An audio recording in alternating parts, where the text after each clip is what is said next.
Let me ask you guys a question, because you seem like the type that wants this, okay? Have you ever wanted somebody to lie to you or to trick you just so you can cross off traumatized off your bucket list? Well, I got the person for you.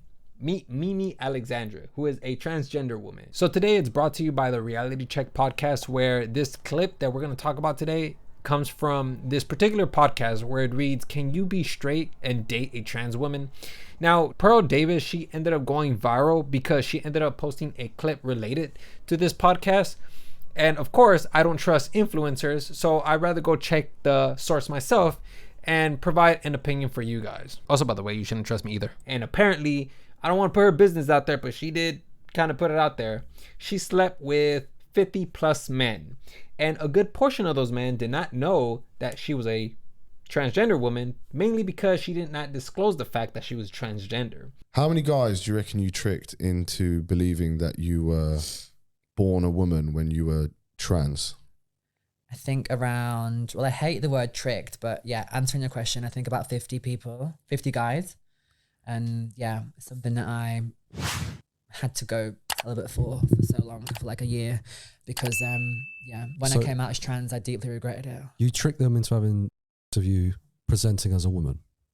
Well, you can call it tricked, but in my train of thought at the time, I was just so adamant on the fact that why should I have to tell guys that I'm trans before I sleep with them? Like, why is it that important? After the story, she goes on to talk about how 5 men sent her death threats because she did not disclose the fact that she was a transgender woman. Once I came out as trans and realized how much it had traumatized about 5 guys that I was getting death threats from, I then realized, wow, what was I doing? Like, I was doing it wrong. But because I never had trans women around me to really educate me and tell me what to do. So, like, I never had any was trans... you just thinking, if I don't tell him and he doesn't ask, then... Who cares? Like, how will he ever know? Because I wasn't going to come out as trans. If I never came out as trans, nobody would ever know. I hate to break it to you guys, but she did say that that was her past self. So if you were looking for that one woman or transgender woman to lie to you and trick you, that ship has sailed. My apologies. But nonetheless, though, I do want to go ahead and kind of talk about this situation because I think it's pretty crazy. Now, before I talk about the situation, I do want to go ahead and talk about one thing that really did leave me confused,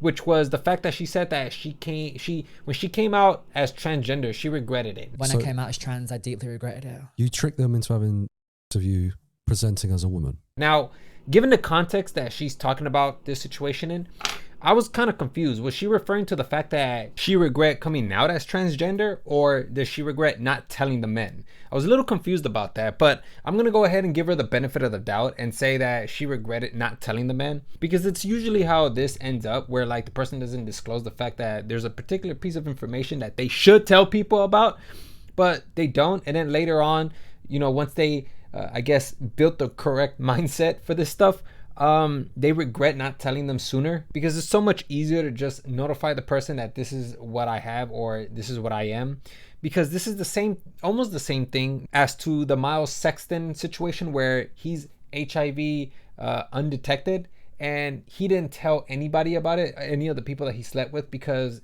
he would be judged incorrectly. Now, like, the way the law goes, like being undetectable, like I really don't have to like disclose my status. Right. And you think about it, like anyone that you meet on your first date or if like you're hooking up, like are you like, I have diabetes, I have high blood pressure. You're not telling them any of this shit. Yeah. That is absolutely the most insane shit I've ever heard. That's like saying that you're going to take a plane to Europe, except the plane is a paper plane, not an actual plane.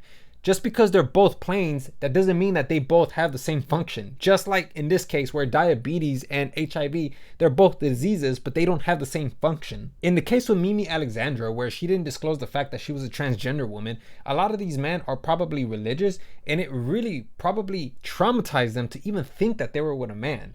You got to remember, man, like there's Christians, there's Muslims that are God-fearing. Can you imagine what's going through their mind when they find out that, oh crap, like I was intimate with a man? They're probably going to think that God is going to either send them to a table to put their heads down, or perhaps even send them to the principal's office. I don't know. Something's going to happen between him and God, and it's not going to be the talk. But it doesn't just have to be limited to religion. It can also extend to manhood. When a man engages with another man, that completely throws off their manhood, and now they're like in this identity crisis. They don't know what the fuck just hit them, and now they have to discover themselves once again. So this is more or less the perspective that I have when it comes to any undisclosed information, especially when you're dealing with another person and that intimacy revolves around trust. I think it's very important to just tell the person. Not only are you going to save yourself a ton of trouble, because apparently, you know, you're receiving death threats, and of course, Miles Sexton as well ended up receiving some threats, but you're also going to receive a peace of mind, which is very rare nowadays because there's so much going on in the dating world. I think it's just best just let the person know. Now, I want to go ahead and move on to other issues that she talked about, where I was kind of scratching my head thinking to myself, like, well, I think that there's a bit of a misguided perspective, because believe it or not, she actually used to do OnlyFans, a site that is a guaranteed digital wrecking ball for your life. She went on to talk about how just because she did OnlyFans, that should not affect her life with her partner. Do you think that's going to affect like your relationships? No, I don't think so, because I wouldn't be with the person if they were to judge me for that. But I think it could affect career, like future career endeavors, but hopefully not. Now, I thought this was pretty interesting because, I mean, when it comes to anybody, whether you're a man or a woman, in some way, if your partner was involved in such work, in the back of their mind, it's going to foster.